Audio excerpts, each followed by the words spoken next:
Welcome to the Connected Leaders Academy virtual conference designed to reshape your vision of transformation. As we navigate the evolving business landscape, our speakers will unveil innovative strategies to manage and initiate change. Prepare to adapt, innovate, and lead, ensuring your role as a catalyst in this transformative era. All right. So, 2013, April 2013. I am 27, good age, and I'm sitting in the bankruptcy courts of Greenbelt, Maryland, declaring bankruptcy at age 27. How in the world did I get here? I always thought for some reason at that time that, hey, you know what? Bankruptcy is something that older people in the 40s, 50s, and 60s declare. It happens to them. But here I am at 27 going like, how did I get here? But little did I know that that is one of the life events that, has put me on this journey to what I'm going to discuss today on credit, consciousness, and creating abundance, and how this is all connected. Okay. So I'm going to start with credit. I will come full circle with all of this. Now, credit is something that is not taught at all, along with financial literacy in our country, in the United States at the very least. And something that now, with what's happening with the student loan crisis and everything going on, there's a desire and a hunger for financial literacy and also for credit. Okay. Now, if you're like me, you were probably told growing up that credit cards are evil, don't use them, chop them up, all that stuff, and that you shouldn't get into credit card debt. The problem with that advice is that that already starts you off on a bad track to not only not understanding credit, but also not having a great relationship with credit, okay? And also, you do need to use credit cards. I'll get into that in this talk, today. But let's go back a bit. When people think of credit, there's two things that they think about. One, people think, and I thought this too, that credit is something that is relatively new. And by relatively new, we think it's been here since about maybe the 80s, 60s, 70s, maybe as old as 100 to 150 years. Here's the truth. Credit is nothing new. It's much, much older than you think. Credit is actually over 5,000 years old. That's right, over 5,000 years old. The Romans used credit. Some of the early civilizations, such as Sumer, used credit. They would give loans on grain that were, I believe, at 30% interest, loans on silver at 10% interest. The Europeans, when they began to, primarily English, when they began to, have a go out and explore new lands and need trade, they needed capital, and they didn't want restrictions, so they needed credit to go out and do that. And so, fun fact here as well. I believe it was in the year sometime in 1800s. In England, they put out a newspaper called the Manchester Card Society, and you'll find this funny. In that paper, they would publish all the accounts of people who failed to pay their debts. So if I were to come to you back then and say, "Hey, so and so, can I borrow $100,000 or whatnot?" You could look me up in the paper to see if I paid anyone back and go, "Nope." Now, make that comparison to today, where credit is very personal, no one talks about it, and the only way someone's going to see it is if you're going to get it repaired or you authorize someone to do a hard pull on your credit. It's very, very, very personal. Number two, when people think of credit, is this: they think of their score and then the accounts that they have. The problem with that is that's only about 1/4 of your credit report in its entirety. Okay. So your actual credit report, not the score, the credit report has multiple tiers. It actually has 4 tiers. The first tier is personal information. That will contain your name, any variations of your name, your birth date, phone number, your current address, old addresses, and any employers that you have worked at in the past. Second tier is your hard inquiries. Okay. Third tier is your accounts. The fourth tier is this public record, which holds bankruptcies and judgments. All right. That's how your credit report is broken down. And again, when your credit report is pulled, this is what is seen by someone. They're seeing all 4 tiers. And if you have any information on there that is erroneous, false, or just incorrect, that can will have an impact on what you can get approved for. Another thing people don't realize is that when it comes to your credit, especially in the personal information section, that is actually the most important section that you want to make sure is the most up to date. Here's why. One, if you're having to dispute anything on your credit report, whether if it's a collection account, late payment, hard inquiry, charge off, okay, anything in the personal information section that's old, outdated, and erroneous or attached to those negative items in your file. So what happens is when you dispute a collection account, for example, the bureau is lazy because they get millions of dispute mail every year. They will look in the personal information section, okay, and they will look to see what name and address is attached to that account. They'll come back and say, "Hey, it was you, it was verified." Here's the problem with that. Number one, how do they know it was you beyond a shadow of doubt? They don't. Number two, I've had clients, and myself included, I've had my name misspelled in a way I've never spelled it. I've had variations of my name. I've had clients have had old addresses on, and in the prior addresses, they've had addresses on there that they never lived at. They've had addresses on there in the current address section that they've never been to. I had one client, I kid you not, where the bureaus had him listed as, for his name, they had him listed as a state highway. Not a joke. This happens. So we don't check this thing called your credit report that's always in the background. Someone pulls it, they're seeing all this information on you, and they're gonna look at you and judge you and go, well, that's interesting. You want to borrow how much money, and this is who you say you are. It's not something you want to do. So that is your credit report, but also with your personal information. I can tell you this as well. When you actually update your personal information, and you need to call into the credit bureaus to do this, and say, look, the way you want your personal information set up is to have it where you have one name, no other variations of your name, okay? One phone number, one social, because some people have more than one social, one current address that is correct across all three credit bureaus. And by the way, the credit bureaus are all privately owned, and they operate independently of each other. So just because you correct information in one bureau does not mean it will be correct in another. And it's also why if you look at all three of your credit reports from Experian, Equifax, TransUnion, okay, you will see they all have different information on you. So you want to make sure it looks clean. One current address that's the same across all three bureaus, no old addresses, one current employer, that's it, all right? And when you do this, this can actually help boost your credit scores anywhere between 20 to 70 points by itself. Here's the kicker. When you do this, the bureaus know that you're trying to do this, so most likely they'll try to give you a hard time correcting this information. So that happens if you call Equifax, TransUnion, or Experian. They give you a hard time. If the rep on the phone's giving you a hard time, hang up the phone and call back another day, 5 minutes later, because I've done this myself.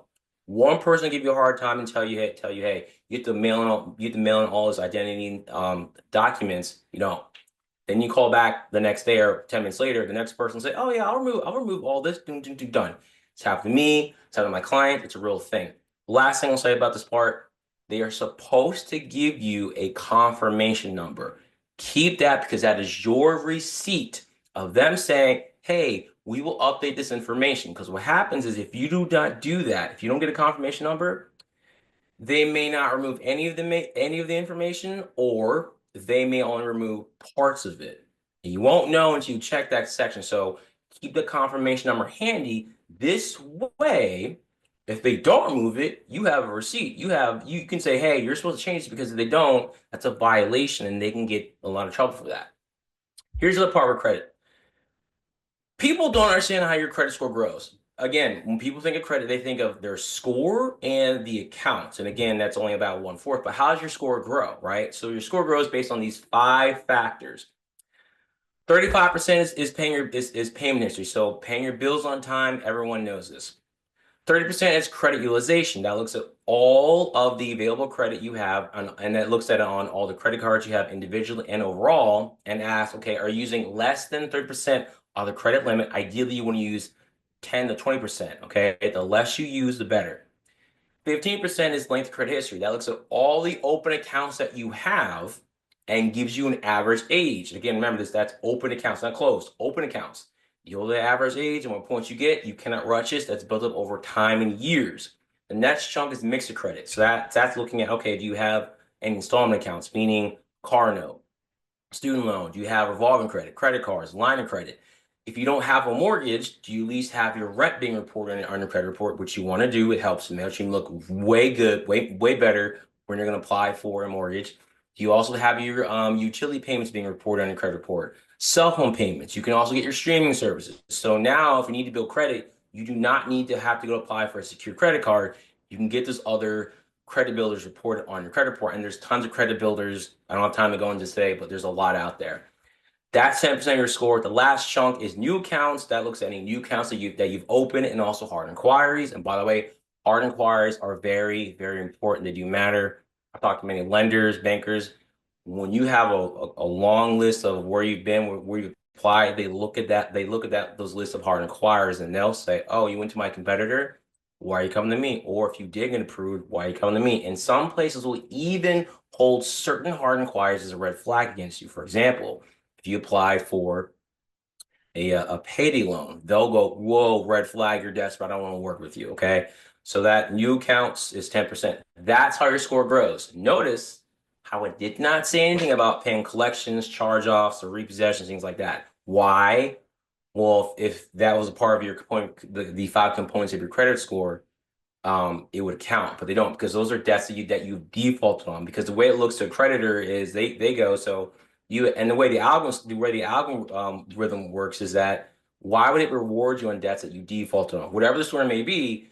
Because another company's gonna look at that and go, so you waited all this time to pay on this collection account of charge off when you had all this time to try to work something out, then you default on it, then you paid it, which means if I'm going to give you this money or whatever it is that you're applying for, that could happen to me. It'll cost me money as a loss, and I don't want to deal with that. So I will not approve you. Or if I do, I am legally allowed to charge you a higher interest rate because you demonstrated that you are a high risk, and also your credit report, believe it or not, is also a measurement of your financial character. So they're going to look at that and say, "Hey, I can charge you a higher rate because legally you've not demonstrated you pay people back on time," and it also shows that you don't care. When it comes to your credit, it's about looking good on paper, because no one's going to ask you, "Hey, what happened? What's going on?" And I've had an experience where when you are applying for something, for example, like your credit can deny you job opportunities, not a joke, okay? And I've had the humbling experience of having to explain to an employer, "Hey, this is why my credit is terrible because of X, Y, and Z." When at the end of the day, you're just trying to do good in the world and improve your life financially, but they want to know why your credit is not where it should be, right? So I can go on and on and on. I do classes on credit, but there's more to this I have to continue. So next question is, you know, with all the information that's out there about building credit, paying down debt, being financially responsible, everything else, why to this day still is growing or building a healthy credit score and maintaining credit still so difficult? Yes, the economy right now is not the greatest. That's one factor. But again, even with all the information and all the opportunity out there, what's going on? Why is it still such a challenge? Well, this leads into the abundance side of things, the consciousness side of things, right? So leading into abundance, because when people think of abundance, particularly here in America and really in first world countries, when you think of abundance, what comes to mind? You think about more money. The question I have for you is, why are you limiting abundance to just money? Think about that. And I've been there before too, because when you see creating more abundance, experience more abundance, you're like, "Ooh, money," because it's a big deal. It's an important factor in our lives. However, when you want to create more abundance or experience more abundance, or actually, I should say, create more abundance, there's a trap you put yourself in. Okay. The truth about abundance is that you cannot create more of it. Abundance just is. It's something that is a part of our life, but we don't see it as that. Why? Because again, when we think of abundance, we think of money. If you're not having the money and business you want, you think that you believe that there's a lack of abundance in your life. Not true. Here's something I ask you. When was the last time you started breathing and you thought, "Oh man, I better only take, 3,000 breaths today because there's only so much air on the planet"? You didn't. Number two, when was the last time you're like, "You know what? I better not take a shower for next week because, there's only so much water on this planet"? You didn't do that. Number three, when was the last time you sat there and said, "You know what? I better not eat for a week"? Now, unless you're fasting, that's different. But if you're not fasting, did you ever go, "You know what? I shouldn't eat all this food today. I should wait a week because there's only so much food around me"? You did not. What's my point here? we already are living in a age era of abundance. We can, if you're living in a first world country, you can get food 24/7 throughout the whole year. You couldn't do that 200, 300 years ago. You can get water anytime from the sink faucet at the store. There's an abundance of air. And when it comes to money, what we're not seeing is there is an abundance of opportunity to improve your business, make more money, make new choices. Abundance just is. And here's the other side to abundance that people don't think about. If there's an abundance of things that we do want, you ever notice too and realize that you have an abundance of things that you don't want? So how come abundance is only limited to what we want and not things we don't want? So the question becomes, how do you experience, not create, how do you experience more of the abundance that you do want? Well, take your focus off the abundance of things that you don't want, their problems and everything else, and start to move it over to change your focus to what you do prefer, what you do want. And this begs another question. If you're not experiencing the abundance you want of anything, the question you could ask yourself is, go deeper. What are your memories? What are your earliest memories of money? What do you remember growing up in your childhood around money? Around how was your childhood growing up and into your own experience as a teenager and everything else, right? Let's go deeper. What are your beliefs about yourself? How do you truly perceive yourself? I ask this because those are all factors running around in the back of your mind, in your unconscious mind, that are running. They've been programmed into you, or maybe as a child, you saw your parents fighting about money, fighting about love, whatever it is, all these things, and you unconsciously at that time made a belief about, okay, well, money must be evil, or depending on there's so many variations, but depending on your childhood and how you grew up and how you believe about yourself. Like for me, for example, I had the hardest time with the belief of I'm not good enough. So if I'm not good enough because I have to achieve these high expectations, if I don't, I'm not good enough. So how do you think that affected my relationship with money? The problem is that when you have beliefs about money that do not serve you, and you also really don't believe unconsciously that you are good enough, you will make enough money to survive, but you will never make the amount of money that you want. And if you do make the amount of money that you do want without addressing your beliefs about money and how you perceive yourself, this great thing called self-sabotage kicks in like magic on point, and you will lose it all. And it happens. And you've probably read stories about people who had great success with everything and then lost it all multiple times, and they couldn't figure out why. Well, it comes down to these memories and how you perceive it by yourself, but also to another part, you go much deeper. And so the consciousness part comes in. Because now we'll become consciously aware of what's going on in the unconscious mind. See, when you're born, when you're first born, actually no, before you're born, your unconscious mind, and that's a part of you that helps you breathe. You're not thinking about it, keeps you alive, your heart beating, all this stuff. It's running things automatically, right? That starts sometime in the womb. Then you're born. And so when you're first born, by the way, you're not a blank slate. You do inherit not just your parents' good looks, but also you inherit their beliefs, your grandparents' beliefs, your ancestors' beliefs. You also inherit the things that they also didn't resolve. Inherited trauma, emotions, all these things. So you do come into the world with some blueprint. But after that, you also have a personality. From 0 to about age 5 or 6, you're interacting with the world unconsciously. And so you can't do much. You depend on your parents. You're just acting out emotionally, right? So until about 5 or 6, your conscious mind kicks in. This is why if you ask yourself and other people, tell me some memories that you had about yourself prior to age 5, and most people can't think of anything because you are interacting with the world unconsciously. So from 0 to 5, on top of this too, you also created an unconscious identity. In that time frame, in addition to all the other beliefs and things that you inherited from your parents, grandparents, and your ancestors, you were interacting with the world. You were taking everything your parents were saying as the word of God. You were determining what's safe, what's not safe, what you can't have, what you're allowed to have. On top of this, all trying to survive because your conscious mind isn't there. Your unconscious mind's goal is to keep you safe. That's its goal all the time, no matter what, right?